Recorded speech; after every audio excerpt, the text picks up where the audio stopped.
اور ماں کے معاملے میں تو کمال کر دی۔ میرے کریم نے فرمایا جنت تھی 7 آسمانوں کے اوپر سدرۃ المنتہا کے پاس۔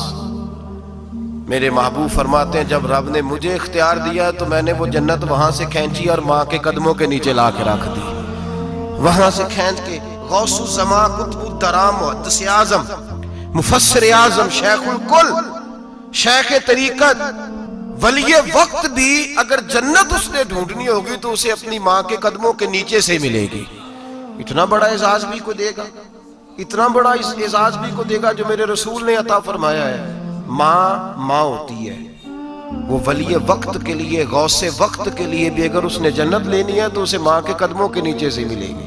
میرے رسول پاک علیہ السلام نے عورت کو اعزاز دیا، فضل کے ماں کے پیروں میں بیٹھ، وہاں تجھے جنت ملے گی۔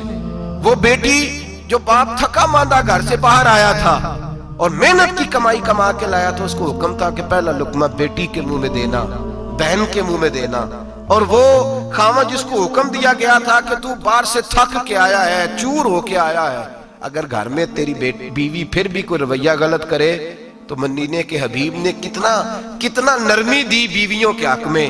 فرمایا یہ عورت ٹیڑھی لکڑی ہے، اسے اللہ نے عقل ہی تھوڑی دی ہوتی ہے، اگر کبھی بگڑ جائے تو نرمی کا مظاہرہ کر، ٹیڑھی کے ساتھ ہی گزارا کر، اللہ تجھے اجر عظیم عطا فرمائے گا۔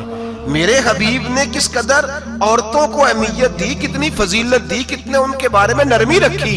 اور عورت کو کہا جاتا ہے تو باہر نکل، باہر آ دیکھ تیرے لیے کیا۔ کالج میں پڑھتا تھا، امتحانات کے دن تھے تو بس میں اسٹوڈنٹ گھس جاتے ہیں، ہم 8-10 لڑکے بس کے اندر گھس گئے تو لڑکیاں کہنے لگی ہمیں بھی بٹھاؤ۔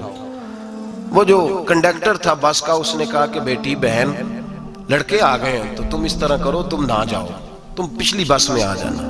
لڑکیاں زور زور سے بولنے لگی، کہنے لگی ہمارے برابر کے حقوق ہیں، لڑکے بٹھائے ہیں تو ہمیں بھی بٹھاؤ، حقوق جو برابر کے ہمیں بھی بٹھاؤ۔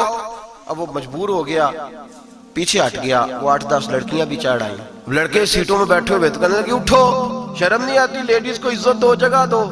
تو ایک نوجوان بیچ میں سے بولا، کہنے لگا تمہارے برابر کے حقوق ہے، ہم کھڑے ہو کے جا سکتی ہیں، تم نہیں جا سکتی، برابر کے حقوق ہیں تو جبر بھی برابر کا برداشت کرو۔ چپ کر گئیں، کہنے لگے آج کے بعد یہ نہ کہنا برابر کے حقوق ہیں، آج کے بعد یہ کہنا کہ عورتوں کی عزت کے حقوق ہیں۔ برابر کے حقوق مانگنے میں اس کی کمزوری ہے۔ عزت کے حقوق، بینک میں بیویاں بل جمع کرانے آتی ہیں تو انہیں عزت کا حق ملتا ہے، عزت کا۔ وہ کلرک صاحب جو پتہ نہیں کس طرح کسی سے بولتے ہیں، وہ بھی بیویوں کا بل پہلے جمع کرتے ہیں۔ بس کے اندر بھی بیوی کو عزت ملتی ہے۔ ایک سمجھدار آدمی، بزرگ آدمی، پڑھا لکھا آدمی بیٹھا ہے بس پہ تو بیوی چڑھی ہے تو عزت کا حق ہے، اٹھ گیا، کہنے لگا اپا جی بہن جی آپ یہاں آ جائیں۔